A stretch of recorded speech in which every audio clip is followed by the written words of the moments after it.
एक राज्य में एक राजा और एक रानी रहते थे, जिनकी 4 संतानें थी, 2 लड़के और 2 लड़की। एक लड़की का नाम पूर्णिमा तथा दूसरी लड़की का नाम अमावस्या था। पूर्णिमा घर के कामों में निपुण थी और घर का पूरा काम करती थी और भगवान की पूजा अर्चना भी किया करती थी। इसके अतिरिक्त वह गौ माता की सेवा भी किया करती थी और उसकी दूसरी बहन अमावस्या ना ही घर का कोई काम करती थी, ना ही भगवान की पूजा अर्चना करती थी और ना ही गौ माता की सेवा करती थी। पूर्णिमा सर्वगुण संपन्न थी। फिर भी राजा और रानी अपने दोनों बेटों तथा पुत्री अमावस्या को ही प्यार किया करते थे और वह पूर्णिमा से प्यार नहीं करते थे, उसके साथ भेदभाव करते थे। राजा के चारों बच्चे धीरे धीरे बड़े हो रहे थे। जब वे बड़े हो गए, राजा ने अपने दोनों पुत्रों का विवाह योग्य कन्याओं के साथ कर दिया। इसके बाद रानी ने राजा से कहा कि अब दोनों पुत्री विवाह के योग्य हो गई हैं और इन दोनों का विवाह भी करवा दो। लेकिन पुत्री अमावस्या का विवाह किसी बड़े खानदान में कराना और पूर्णिमा का विवाह किसी गरीब परिवार में कराना, क्योंकि पूर्णिमा को केवल भगवान की पूजा पाठ करना ही पसंद है और गाय की सेवा करना पसंद है। अब रानी ने राजा को दोनों पुत्रियों का रिश्ता तय करने के लिए भेज दिया। राजा ने अपनी पड़ोसी राज्य में जाकर वहाँ के राजा के पुत्र से अमावस्या का रिश्ता तय कर दिया और वहीं पास के गांव में जाकर एक गरीब परिवार के लड़के से पुत्री पूर्णिमा का रिश्ता भी तय कर दिया। ये सारी बात जाकर राजा ने अपनी रानी को बताई, तो रानी ये सोचने लगी कि अब देखते हैं कि भगवान इसकी मदद कैसे करते हैं। यह बहुत ही पूजा पाठ करती है और भगवान में मगन रहती है। पूर्णिमा का भाई और उसकी भाभी पूर्णिमा से बहुत प्यार करते हैं, क्योंकि पूर्णिमा उनके घर के कामों में उनका साथ देती है और कामों में उनका हाथ बटाती है। और उनकी दूसरी बहन अमावस्या उन पर अपना रोब जमाती है और घर का कोई कार्य भी नहीं करती। कुछ समय बीत जाने के बाद दोनों पुत्रियों का विवाह हो जाता है। राजा और रानी विवाह के बाद अपनी दोनों पुत्रियों को विदाई देते हैं। विदाई देते समय राजा और रानी पुत्री अमावस्या को बहुत सारा धन और दौलत देकर विदा करते हैं और पूर्णिमा को कुछ भी नहीं देते, खाली हाथ अपने घर से विदा करते हैं। इसके बाद दोनों बहनें अपने अपने ससुराल को चली जाती हैं। कुछ दिन बीत जाते हैं और एक दिन अमावस्या अपने घर पर शिव जी की कथा रखती है, जिसमें वह सभी गांव वालों को निमंत्रण देती है और अपनी बहन पूर्णिमा को नहीं बुलाती। जब गांव की सभी औरतें अमावस्या के यहाँ जाती हैं, तो वहाँ सब दृश्य पूर्णिमा अपने घर के दरवाजे के बाहर बैठकर देख रही होती है। तब वहाँ से गुजर रही औरतें पूर्णिमा से कहती हैं कि तुम्हारी बहन के यहाँ शिव जी की कथा रखी है, क्या तुम नहीं चलोगी? पूर्णिमा ने कहा, मुझे निमंत्रण नहीं आया है, मैं नहीं जा सकती। सभी गांव की औरतों ने पूर्णिमा से कहा, बुलाया नहीं तो क्या हुआ, भगवान शिव जी की कथा है, तुम हमारे साथ चलो। गांव की सभी औरतों की बात मानकर पूर्णिमा भी उनके साथ भगवान शिव की कथा में अमावस्या के घर चली जाती है। जब अमावस्या की नजर पूर्णिमा पर पड़ती है, तो वह कहती है कि तुम यहाँ कैसे चली आई, मैंने तो तुम्हें बुलाया नहीं था। खैर कोई बात नहीं, अब तुम आ ही गई हो तो चुपचाप बैठी रहना। और यह कहते हुए अमावस्या ने पूर्णिमा की गरीबी का भी मजाक उड़ाया। पूर्णिमा की आंखों में आंसू आ गए और रोते रोते मन ही मन में पूर्णिमा भगवान शिव से विनती करती है कि हे भगवान, क्या पूजा पाठ करना गलत है? गौ माता की सेवा करना गलत है? आखिर मेरी गलती क्या है? आप मुझ पर अपनी कृपा दृष्टि कब बनाएंगे? पूर्णिमा बार बार भगवान शिव से यही कहती है। इतने में शिव कथा पूरी हो जाती है और अमावस्या भगवान का प्रसाद बांटने लगती है। वह सभी लोगों को प्रसाद देती है, लेकिन पूर्णिमा को वह प्रसाद नहीं देती। पूर्णिमा बिना प्रसाद के ही अपने घर लौट जाती है। रास्ते में वह यह सोचते हुए चलती है, यदि बच्चे उसे कथा का प्रसाद मांगेंगे तो उन्हें क्या जवाब देगी। उसने सोचा था कि वह अपने मायके अपने भाई और भौजाई के यहाँ जाएगी और वहाँ जाते हुए बच्चों के लिए कुछ लेकर जाएगी। ऐसा सोचते हुए वह अपने घर वापस लौट आई। घर वापस लौट कर आने के बाद वह अपने पति और बच्चों से कहती है कि वह अपने मायके जा रही है। पति ने कहा ठीक है। और कुछ समय के बाद पूर्णिमा अपने मायके के लिए रवाना हो गई।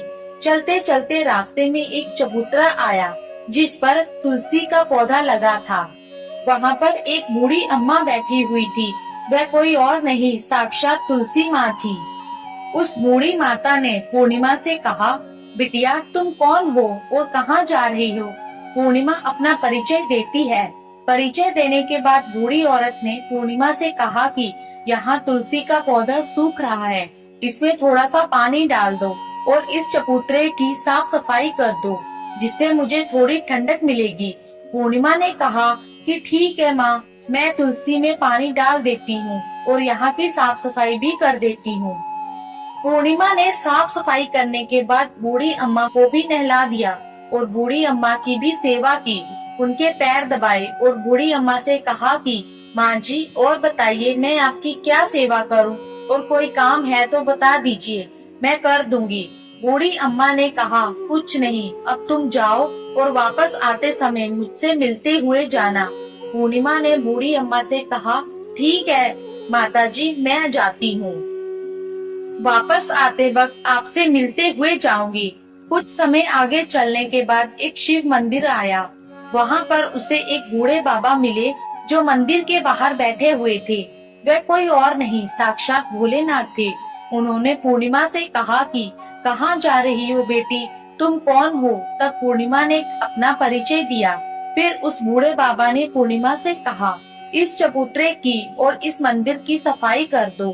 तब पूर्णिमा ने मंदिर की और चबूतरे की साफ सफाई कर दी और वहाँ पर पूजा पाठ अर्चना भी की। और साफ सफाई पूजा अर्चना करने के बाद उन्होंने बूढ़े बाबा को भी नहला दिया और उनसे कहा कि बाबा और कोई काम हो तो बताइए। तब बूढ़े बाबा ने कहा नहीं बेटी, अब तुम जाओ और वापस आते वक्त मुझसे मिलते हुए जाना। पूर्णिमा ने कहा ठीक है बाबा, मैं जाती हूँ, वापस आते हुए आपसे मिलते हुए जाऊंगी। आगे चलते चलते कुछ दूर चलने के बाद पूर्णिमा को एक काली जी का मंदिर दिखा। वहाँ भी एक बूढ़ी अम्मा चबूतरे पर बैठी हुई थी। उस बूढ़ी औरत ने भी पूर्णिमा से कहा कि बेटी तुम कौन हो, कहाँ जा रही हो? तब पूर्णिमा ने उस बूढ़ी औरत को भी अपना परिचय दिया। बूढ़ी औरत ने पूर्णिमा से कहा कि यहाँ पर सभी पूजा पाठ करने के लिए आते हैं, लेकिन मंदिर की साफ सफाई करने के लिए कोई नहीं आता, इसलिए तुम मंदिर की और चबूतरे की साफ सफाई कर दो। पूर्णिमा ने कहा ठीक है माताजी, और पूर्णिमा मंदिर की और चबूतरे की साफ सफाई कर देती है और पूजा पाठ भी करती है और माता जी का श्रृंगार कर देती है और उस बूढ़ी अम्मा को भी नहला देती है और बूढ़ी अम्मा के पैर दबाती है। वो कहती है कि सभी काम हो गया, माँ जी कोई और काम है तो बताइए। बूढ़ी अम्मा कहती है नहीं बेटी, अब तुम जाओ, लेकिन वापस आते वक्त मुझसे मिलते हुए जाना। पूर्णिमा कहती है ठीक है और वह आगे चली जाती है। आगे चलते चलते एक नदी आती है। वहाँ पर भी एक बूढ़ी अम्मा बैठी रहती है और वह कहती है कि बेटी तुम कौन हो और कहाँ से आई हो? उसे भी पूर्णिमा अपना परिचय देती है। बूढ़ी औरत पूर्णिमा से कहती है कि नदी पर स्नान करने तो यहाँ सब आते हैं, लेकिन यहाँ की साफ सफाई कोई नहीं करता, इसलिए तुम इस किनारे पर साफ सफाई कर दो। पूर्णिमा कहती है ठीक है माँ जी, और वहाँ की साफ सफाई कर देती है और उस बूढ़ी अम्मा के पैर दबा देती है और कहती है माँ जी और कोई काम हो तो बताइए। बूढ़ी औरत कहती है कि कुछ नहीं बेटी, तुम जाओ, लेकिन वापस आते वक्त मुझसे मिलते हुए जाना। और वहाँ नाव में बैठकर नदी के दूसरे किनारे पहुँच जाती है और वहाँ अपने मायके के घर पहुँच जाती है। वहाँ पर पूर्णिमा के भाई और भाभी उसे देखकर बहुत खुश हो जाते हैं और वे पूर्णिमा की बहुत खातिरदारी करते हैं और उसे बहुत सारी बातें करते हैं। कहते हैं कि बच्चों को भी साथ लेकर आती तो बहुत अच्छा होता। अब कुछ समय के बाद पूर्णिमा ने वापस अपने ससुराल जाने को कहा तो उसकी भाभी ने उसके लिए एक साड़ी दी और बच्चों के लिए कपड़े और खाने पीने की कुछ चीजें रख दी और कहा कि तुम बहुत दिनों के बाद आती हो और पूर्णिमा की भाभी ने यह थैला पूर्णिमा के हाथ में दे दिया और कहा कि जाओ और जल्दी वापस आना। इसके बाद पूर्णिमा वहाँ से अपने ससुराल के लिए रवाना हो गई और उस नदी के किनारे पहुँची और नाव में बैठकर दूसरे किनारे पर उतर गई। वहाँ पर उतरने के बाद उसे वह बूढ़ी अम्मा मिली जो साक्षात गंगा मैया थी। उस बूढ़ी अम्मा ने पूर्णिमा को एक थैला दिया और कहा कि इसे तुम अपने घर जाकर ही खोलना। अब पूर्णिमा के पास बहुत थैले हो गए थे। उन्हें लेकर पूर्णिमा वहाँ से रवाना हो गई। आगे कुछ देर चलने पर काली माँ का मंदिर आया। वहाँ पर काली माँ बूढ़ी माँ के रूप में विराजमान थी। उसने कहा, आ गई बेटी पूर्णिमा। पूर्णिमा ने कहा, हाँ माँ जी मैं आ गई। तो काली माँ ने उसे एक थैला दिया और कहा, तुम ये थैला अपने घर जाकर खोलना। अब पूर्णिमा के पास 3 थैले हो गए थे। तीनों थैले लेकर पूर्णिमा आगे बढ़ी। कुछ दूर जाने पर शिव जी का मंदिर आया, जहाँ बूढ़े बाबा के रूप में शिव जी स्वयं विराजमान थे। बूढ़े बाबा ने कहा, पूर्णिमा तुम वापस आ गई। पूर्णिमा ने कहा, हाँ बाबा मैं वापस आ गई। बूढ़े बाबा ने भी पूर्णिमा को एक और थैला दिया और कहा कि यह थैला तुम घर जाकर ही खोलना। पूर्णिमा ने कहा, ठीक है बाबा। अब पूर्णिमा के पास 4 थैले हो गए थे। पूर्णिमा 4 थैले कैसे लेके जाती? उसने एक पुरानी साड़ी निकाली और उन सभी थैलों को उसमें बांध लिया और सर पर रखकर वहाँ से रवाना हो गई। कुछ देर जाने के बाद उसे तुलसी माँ बूढ़ी औरत के रूप में मिलती है और कहती है, पूर्णिमा तुम आ गई। पूर्णिमा कहती है, माँ जी मैं आ गई। वह बूढ़ी औरत भी उसे एक और थैला देती है और कहती है कि ये थैला तुम अपने घर जाकर ही खोलना। पूर्णिमा कहती है, ठीक है माँ जी। अब पूर्णिमा के पास 5 थैले हो गए थे। पूर्णिमा वहाँ से रवाना हुई तो वापस अपने घर पहुँच गई। पूर्णिमा ने सब थैले नीचे रखे और सबसे पहले अपने मायके का थैला खोलकर देखने लगी। उसमें बच्चों के लिए अच्छे अच्छे कपड़े और खाने पीने की चीजें थी और उसमें कुछ गहने भी थे। पूर्णिमा ने कपड़े अपने बच्चों को दे दिए और खाने पीने की चीजें भी बच्चों को दे दी। बच्चे ये सब पाकर बहुत खुश हो गए। अब पूर्णिमा ने दूसरा थैला खोला जो उसे गंगा मैया ने दिया था। उसमें ढेर सारे हीरे जवाहरात सोना चांदी आदि था। इसके बाद अब पूर्णिमा ने तीसरा थैला खोला जो उसे काली माँ ने दिया था। उसमें बहुत सारा सोना श्रृंगार सामान भरा हुआ था। इसके बाद पूर्णिमा ने चौथा थैला खोला जो उसे भगवान शिव ने दिया था। अब उसमें बहुत सारा धन संपत्ति भरा हुआ था और बहुत सारी खुशियाँ भरी हुई थी। इसके बाद अब पूर्णिमा ने 5वां थैला खोला जो उसे तुलसी माँ ने दिया था। उसमें चावल दाल और 7 प्रकार की खाने की चीजों से भरा हुआ था। अब पूर्णिमा के घर में किसी भी चीज की कमी नहीं थी। उसका घर धन धान्य से भरा हुआ था। अब पूर्णिमा और उसका परिवार सुख में जीवन व्यतीत करने लगे। अब पूर्णिमा के मन में विचार आया कि क्यों न शिव जी की कथा कराई जाए और शिव जी की कथा में एक कार्यक्रम रखा। पूर्णिमा ने गांव के सभी लोगों को निमंत्रण दिया और घर घर जाकर सभी लोगों को बुलाया। पूर्णिमा अपनी बहन अमावस्या के घर भी गई और अमावस्या को भी शिव जी की कथा के लिए उसने अपने घर पर बुलाया। जब अमावस्या पूर्णिमा के घर शिव जी की कथा में आई तो उसने देखा कि पूर्णिमा के घर में किसी भी चीज की कोई कमी नहीं थी। इतना सारा धन दौलत देखकर अमावस्या आश्चर्यचकित हो गई। उसने पूर्णिमा से कहा कि तुम्हारे घर में इतनी धन और दौलत कहाँ से आई? पूर्णिमा ने कहा, देखो बहन, तुमने शिव जी की कथा में मुझे नहीं बुलाया था, फिर भी मैं चली आई और तुमने मुझे प्रसाद तक नहीं दिया था और मेरी गरीबी का मजाक भी उड़ाया।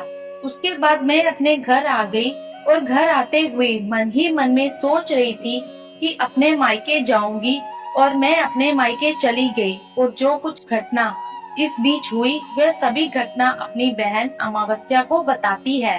तो अमावस्या कहती है कि तुम भी मुझे प्रसाद मत दो और मुझे डांट दो। लेकिन पूर्णिमा ने कहा कि यह तो भगवान का प्रसाद है, मैं तो सबको दूंगी और तुम्हें भी दूंगी। फिर भी अमावस्या ने प्रसाद नहीं लिया और वह सीधे अपने घर चली गई। घर जाकर अपने बच्चों से कहकर वहां अपने मायके जाने के लिए तैयार हो गई और मायके के लिए निकल गई। उसे भी रास्ते में चलते चलते तुलसी माँ मिली, जो चबूतरे पर बूढ़ी माँ के रूप में बैठी हुई थी। बूढ़ी माँ ने अमावस्या से कहा कि बेटी, कौन हो तुम, कहाँ जा रही हो? अमावस्या ने अपना परिचय दिया। बूढ़ी माँ ने कहा, बेटी, यह तुलसी का पौधा सूख रहा है, इसमें थोड़ा सा पानी डाल दो और इस चबूतरे की साफ सफाई कर दो। इस पर अमावस्या ने कहा, बुढ़िया, तुझे दिखाई नहीं दे रहा कि मैंने इतनी महंगी साड़ी पहन रखी है, यह गंदी हो जाएगी। ऐसा कहकर वे वहाँ से आगे चली गई। आगे जाने पर उसे भगवान शिव मिले, जिनसे भी उसने ऐसा ही कहा। उसके बाद आगे जाने पर उसे काली माँ मिली, जिससे भी उसने ये सारी बातें कही। और उसके आगे जाने पर गंगा मिली, जिसे भी उसने यही बात कही। आगे चली गई, जिसके बाद अमावस्या जब नाव में बैठने लगी तो उसे नाव में फूलों की जगह कांटे भरे थे। अमावस्या अपने घर पहुंच गई। आंगन में देखा तो वहां पर 5 थैले पड़े हुए थे। अमावस्या ने मन ही मन सोचा कि अब तो मेरे पास बहुत सारी धन और दौलत आ जाएगी, जो उसके पैरों में चुभ रहे थे। किनारे पर उतरकर वहां अपने मायके चली गई। जब वहां उसकी भाभियों ने तथा भाइयों ने देखा तो मन ही मन में कहने लगे कि काम की न काज की, 2.5 मन अनाज की। अब आ गई है तो ठीक है, पूर्णिमा तो हमारे कामों में हाथ बटाती थी, यह कोई काम करेगी तो नहीं। अब उन्होंने खाना बनाया और खा पीकर सभी सो गए। अमावस्या जब सुबह उठी और अपनी भाभियों से कहा कि मैं अपने ससुराल जा रही हूँ। उन्होंने कहा, ठीक है, जाओ। अमावस्या बोली, पूर्णिमा को तो तुमने एक थैला दिया था और मुझे कुछ नहीं दोगे क्या? भाई और भाभी ने कहा कि तुम घर जाओ, थैले तुम्हारे घर पहुँच जाएंगे। फिर अमावस्या वहाँ से निकल गई और नदी के किनारे पहुँच गई। वहाँ गंगा मैया बूढ़ी औरत का रूप धारण करके बैठी हुई थी। बूढ़ी माँ ने कहा, आ गई बेटी? तो उसने कहा, हाँ, मैं आ गई। अमावस्या ने कहा, तुमने पूर्णिमा को एक थैला दिया था और मुझे नहीं दोगी क्या? बूढ़ी अम्मा ने कहा, तुम घर जाओ, थैला तुम्हारे घर पहुँच जाएगा। इसके बाद आगे जाने पर उसने काली मैया को भी यही कहा कि थैला दो। उसने कहा, तुम्हारे घर पहुँच जाएगा। फिर उसको शिव जी मिले। शिव जी ने भी यही कहा कि थैला तुम्हारे घर मिल जाएगा। इसके बाद आगे जाके उसको तुलसी माता मिली। उसने भी अमावस्या से यही कहा, तुम घर जाओ, थैला तुम्हारे घर पहुंच जाएगा। अमावस्या अपने घर पहुंच गई। आंगन में देखा तो वहां पर 5 थैले पड़े हुए थे। अमावस्या ने मन ही मन सोचा कि अब तो मेरे पास बहुत सारी धन दौलत आ जाएगी। जल्दी जल्दी उसमें सभी थैले खोले। किसी में मिट्टी थी तो किसी में पत्थर, किसी में कंकर, किसी में कोयला। उसे मायके से भी कुछ नहीं मिला था। 5 थैलों में कुछ नहीं मिला। अमावस्या दौड़ती हुई पूर्णिमा के घर गई और कहती है कि तुम्हें तो इतना सब कुछ मिला, मुझे तो कुछ नहीं मिला, आखिर क्यों? तो पूर्णिमा कहती है कि जब मैं अपने मायके जाती हूँ तो अपनी भाभीयों के साथ उनके काम में हाथ बटाती हूँ, उनके साथ मिलकर काम करती हूँ, लेकिन तुम ऐसा कुछ नहीं करती, उनकी इज्जत भी नहीं करती, इसलिए वे तुम्हें भला बुरा कह देते हैं। इसके बाद तुमने गंगा मैया को ठुकरा दिया और काली माँ को भी ठुकरा दिया, भगवान शिव जी को भी तुमने ठुकरा दिया, इसलिए उन्होंने भी तुम्हें कुछ नहीं दिया। अमावस्या कहती है कि बहन, तुम मुझे माफ कर दो, मैंने तुम पर भी हमेशा अत्याचार किया है। मुझे कुछ नहीं मिला तो कोई बात नहीं, मैं भी भगवान की भक्ति करूंगी और सब कुछ प्राप्त कर लूंगी। मुझे इन सब चीजों का रहस्य बताओ। तो पूर्णिमा ने कहा कि तुम 3 सूत्र का ज्ञान ले लो और उसकी कथा करना। पहले सूत्र में दया मांगना और दूसरे सूत्र में कथा मांगना और तीसरे सूत्र में 108 बार ओम नमः शिवाय का जाप करना। बहन, भगवान ने ये सूत्र दिए हैं, इनको अपने हृदय में बसा लेना। मैंने भी ये 3 सूत्र अपने जीवन में अपनाए थे, और सच्चे मन से भगवान की भक्ति पूजा पाठ की थी। फिर भगवान ने मुझे ये सब कुछ दिया और तुम्हारे पास जो कुछ था वह भी सब खत्म हो गया। इसके बाद अमावस्या अपने घर गई और भगवान की पूजा पाठ करने लगी। भगवान शिव से उसने माफी मांगी और गौ माता की सेवा भी की और दूसरों की मदद भी करने लगी।